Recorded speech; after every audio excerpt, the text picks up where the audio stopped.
भारतवर्ष के एक ऐसा व्यक्तित्व रतन टाटा का, जिन्हें मैं हृदय से, मैं भर नहीं, मेरे साथ मुझे लगता है कि दुनिया के बहुत सारे लोग, न केवल भारत के बल्कि दुनिया के बहुत सारे लोग एक सम्मान की दृष्टि से देखते थे।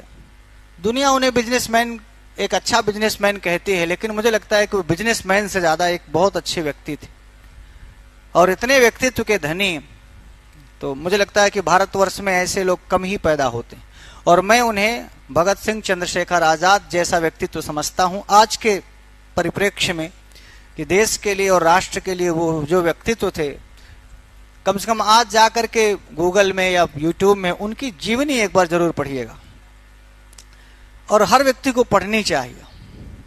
तो केवल एक बिजनेसमैन नहीं थे, टाटा का जो साम्राज्य आप देखते हो इसको नई ऊंचाइयों में पूरे विश्व भर में स्थापित करने का, इनकी तो पीढ़ियों से ये बिजनेसमैन है, पर जो ऊंचाई रतन टाटा ने दी है इस बिजनेस को, मुझे नहीं लगता कि हो सकता है आगे आने वाले इनके परिवार में कोई और योग्य निकले। लेकिन भाई साहब, एक ऐसा व्यक्तित्व जो प्रायोरिटी में देश को रखता था, राष्ट्र को रखता था, और ये ऐसा बिजनेसमैन, जैसे आप कहते हैं ना कि अडानी मोदी का आदमी है, टाटा को आज तक कोई नहीं बताया कि कांग्रेसी है कि सपाई है कि भाजपाई है।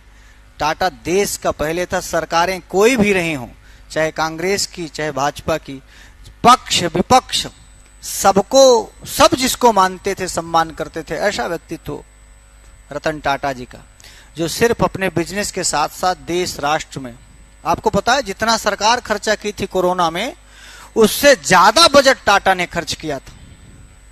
और ये ऐसा लोग होते हैं ना कि लोग देते हैं 100 रुपया तो दिखाते हैं कि 1000 रुपए दिए। आपने कभी ऐसा नहीं सुना होगा कि टाटा, बड़ी बड़ी कंपनियों का उतना पूरे साल का प्रॉफिट नहीं होता था जितना रतन टाटा पूरे साल में दान करते थे। आपने कभी ये देखा कि नहीं, एशिया के सबसे बड़े अमीर आदमी, भारत के सबसे अमीर आदमी, कहीं वही लिस्ट फिस्ट में नाम नहीं आता। लिस्ट में नाम उनका आता है ना जिनके बैंक बैलेंस में पैसे पड़े होते। जितना प्रॉफिट होता, प्रॉफिट का 70 से 80% रतन टाटा लोग दान करते हैं, वो भी अपने देश के लिए। तो मैं आपको इसलिए बताता हूं, ये तो भाई दुनिया है, संसार है, आज आप हैं कल आप नहीं रहेंगे, आज हम हैं कल हम भी नहीं रहेंगे, आज आप हैं आप कल आप भी नहीं रहेंगे। पर दुनिया की ऐसी शख्सियत जिनसे सीखना चाहिए, जिनसे सीखना चाहिए, कुत्तों के लिए, गायों के लिए, भैंसों के लिए, मतलब जानवरों के लिए, व्यक्तियों के लिए, देश के लिए, रोड के लिए, इंफ्रास्ट्रक्चर के लिए, कभी पढ़िएगा उन्हें तो आपको समझ आएगा। और आस पड़ोस के, अपने आस पड़ोस के लोगों के लिए एक इतना बड़ा व्यक्तित्व जिसे हम तो भाई भगत सिंह चंद्रशेखर आजाद जैसे जो क्रांतिकारी उस समय थे, हम उसी टाइप का रतन टाटा को मैं मानता हूं और मेरे दिल में उसी प्रकार का सम्मान है। हाँ, ये सही है कि आज भाई अंग्रेजों से आजाद कराने की बारी नहीं है। ये आज बड़े से बड़ा, नमक से लेकर के सुई से लेकर के, बड़े से बड़े होटल से लेकर के, किसी भी बिजनेस में आप देखोगे शायद ही ऐसा होगा कि तुम्हारा घर हो और उसमें टाटा की वस्तु ना हो, ऐसा असंभव है। गाड़ियों में देख लो, मोटर में देख लो, ट्रकों में देख लो, सुई में देख लो, चाय में देख लो, किस बिजनेस में मैं तुम्हें कहूं। तो कभी एक बार मेरे कहने से, एक बार आज टाटा के लिए टीसीएस एक ऐसी कंपनी, मैं पढ़ रहा था, मैं देख रहा था कि जितना पाकिस्तान पूरे साल भर का बजट पेश करता है उतना टीसीएस अकेले बजट पेश करता है। अब आपको इस बात से छाती चौड़ी होनी चाहिए कि हमारे यहाँ की एक कंपनी पूरे भारत, पूरे पाकिस्तान के बजट से ज्यादा बजट का होता है। माने अकेले टीसीएस का बजट इतना बड़ा है, इतना पैसा वो कमाती है पूरी दुनिया से, केवल भारत से नहीं, पूरी दुनिया में। अमेरिका को यदि आईटी सर्विस लेनी होती है ना तो टाटा से सर्विस लेता है। आप इसी से कल्पना करिए कि अमेरिका हो, इंग्लैंड हो, बड़े बड़े जिनको लोग कहते हैं कि बड़ा गूगल बना लिए, फलाना कर लिए, आईटी के क्षेत्र में तो भाई साहब टाटा का कोई जवाब नहीं। और लोग सरकारी नौकरियां छोड़ करके ना टाटा के यहाँ नौकरी करना पसंद करते हैं। आप इसी से समझिए कि वो अपने एम्प्लॉई का, अपने लोगों का कितना ख्याल रखते हैं। अटैक हुआ था ना यहाँ उनके होटल में, भाई साहब जो लोग उनके यहाँ मरे हैं वो लोग जानबूझ के मरे हैं, माने होटल में अपने यात्रियों को बचाने के लिए मर गए हैं, वरना वो चाहते तो भाग सकते थे। आप सोचिए उस कर्मचारी की कितनी लायबिलिटी रही होगी टाटा के प्रति कि अपने कस्टमर को बचाने के लिए अपनी जान दिए हैं। और ऐसे लोगों के लिए टाटा सारी जिंदगी पूरी पीढ़ी की जिम्मेदारी लिए हैं। ये हैं टाटा, वो नहीं है उनकी पत्नी, उनके बच्चे BBIP स्कूल में जीवन भर जितनी सैलरी जाती थी, किसी की सैलरी नहीं खत्म हुई, सबको सैलरी जाती। और बड़ी मजेदार बात ये कि उस गांव जहां उनका वो ताज होटल है, उसके आस पास के सब झुग्गी झोपड़ी वाले जितने कोई भी रहे होंगे, सबको घर बना करके टाटा ने दिया है। सब घर में है। लोगों ने कहा कि झुग्गियां हटा दी जाए, वो टाटा की ही जमीन थी, टाटा की ही जमीन पे लोग झुग्गी झोपड़ी बना के रह रहे थे। लोगों ने सलाह दिया कि इनको हटा दिया जाए। भाई ठीक है, जमीन टाटा की थी, हटी जाते, सरकार हटा देती। बोले नहीं, हटाने के पहले इनको घर बनवाया जाए और बड़ी बड़ी बिल्डिंगें बना करके प्रत्येक व्यक्ति को आवास। इस तरह का काम कौन करता है? ऐसा तो सरकार ही नहीं करती। इसलिए मैं कहता हूं कि एक ऐसे व्यक्तित्व को देखिएगा जरूर जो जीवन में जीवन मूल्यों की कद्र करते थे। भाई साहब, पैसा बहुत हो जाना कीमती नहीं है, पैसे का आप क्या सदुपयोग करते हैं ये ज्यादा जरूरी है। और उनके कोई नहीं, ना विवाह किए थे ना ही बच्चे थे। लोग ऐसा कहते हैं कि भाई वो जिससे प्यार करते थे वो दूसरी शादी कर ली, तो फिर उन्होंने शादी ही नहीं किया। अब क्या सच क्या झूठ ये तो वही बताते, पर कोई नहीं था फिर इसीलिए उनका सब थे। कोई नहीं था फिर भी उनके सब थे। मैं बहुत पढ़ा हूं टाटा को, और आपको भी मैं ये सजेशन करता हूं कि कभी पढ़िएगा। कहते हैं कि एक बार टाटा अपनी गाड़ी से अपने सभी कर्मचारियों अधिकारियों के साथ कहीं जा रहे थे, गाड़ी पंचर हो गई। तो ये हुआ कि भाई तब तक ये बना रहा है, तब तक बाकी लोग इधर उधर घूमने लगे। और रतन टाटा CEO थे अपने पूरे टाटा सन्स के, आप समझ सकते हैं। तो वो जो गाड़ी बना रहा था उसी का खुलवाने लगे, टायर खुलवाने लगे, उसको बोल्ट उल्ट देने लगे, ऐसे ऐसे खुलवाने लगे। तो सब लोग सोचे यार टाटा कहाँ गए, टाटा कहाँ गए। तो देखे तो उसी के साथ जुटे थे, बैठे। तो बोले अरे आप इतने बड़े, आप कैसे जुटे? अरे बोले कि भाई इसके साथ जुट जाएंगे, जल्दी हो जाएगा। वो अकेले करेगा तो जग लगा रहा था। नहीं, लोग जग लगाते हैं, फिर दूसरा टायर बदलते हैं, फिर पंचर बनाते हैं। तो उसको जग देने लगे उसको। वो भी बेचारा ड्राइवर भी सोचा कि अरे इतने बड़े अधिकारी हैं, इतने बड़े हमारे साहब हैं, अरे बोले लगाओ जल्दी से।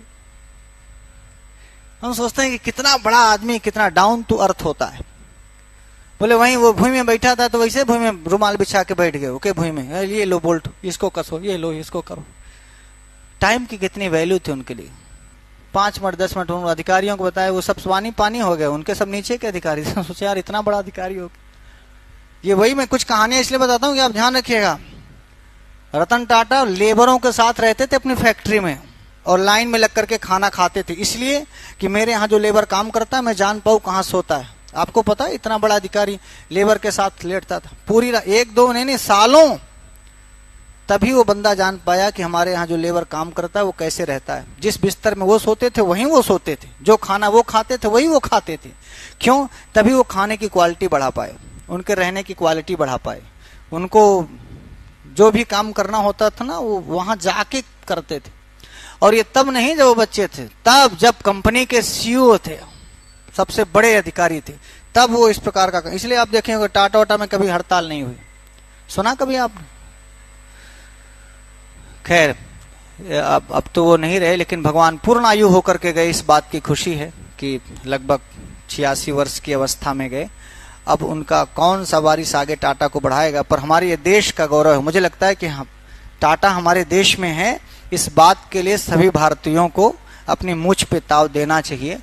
और बिजनेसमैन तो थे ही वो, पर मुझे लगता है कि इनसे बहुत बड़े थे। और अब तो वो नहीं रहे, पर यदि हम प्रधानमंत्री होते तो ऐसे लोगों को भारत रत्न अवश्य देते। मिलना चाहिए। जीवित अब तो मर गए हैं, मान लो देंगे भाई तो क्या ही मतलब है। क्योंकि ना वो सचमुच रत्न थे, उनके नाम में है रत्न, रत्न टाटा, रतन टाटा। बस रत्न के आगे भारत जोड़ना है। हम लोगों को इस दुखद समय में रतन टाटा जी की आत्मा की शांति के लिए हम लोग अपने अपने ईश्वर से 2 मिनट का मौन रखते हुए और उनके लिए ये निवेदन करेंगे कि वैसे तो हम ये निवेदन करेंगे कि वो मुक्त ना हो, फिर से धरती पे आए और फिर से हमारे भारत की धरती में ही आए। क्योंकि ऐसी आत्माएं जितने दिनों तक मानवों के पास रहेंगी उतना कल्याण होगा। तो उनका मोक्ष होना, मेरी ओर से तो ये निवेदन होगा कि ईश्वर उनको फिर से कहीं ना कहीं, चूंकि हम लोग ये मानते हैं जिसका जन्म हुआ है उसकी मृत्यु होगी, और हम ये भी मानते हैं कि जिसकी मृत्यु हुई है वो उसका जन्म भी होगा। तो हमारे यहाँ आत्मा अजर अमर है, यदि ईश्वर हमारी प्रार्थना सुने तो हम उन्हें फिर से भारतवर्ष में, मुझे लगता है ऐसे लोगों की जरूरत है, ऐसी आत्माओं की जरूरत है अभी। तो यदि वो भारत में पुनः पैदा होते हैं कहीं किसी जन्म में, और हो सकता है फिर हम लोग उनको दोबारा ना देख पाएं, पर हमारी पीढ़ियां, हमारा देश, हमारा राष्ट्र रहेगा और उनकी सेवाएं हम लोग, ऐसी आत्माओं की सेवाएं ले पाएं। तो गर्दन सीधी करेंगे, कमर, और 2 मिनट रतन टाटा जी को भगवान से हम ये प्रार्थना करेंगे कि उनकी आत्मा को शांति मिले। ओ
सर्वे भवन्तु सुखिनः, सर्वे सन्तु निरामयाः, सर्वे भद्राणि पश्यन्तु, मा कश्चित् दुःखभाग् भवेत्। ओम शांति शांति शांति।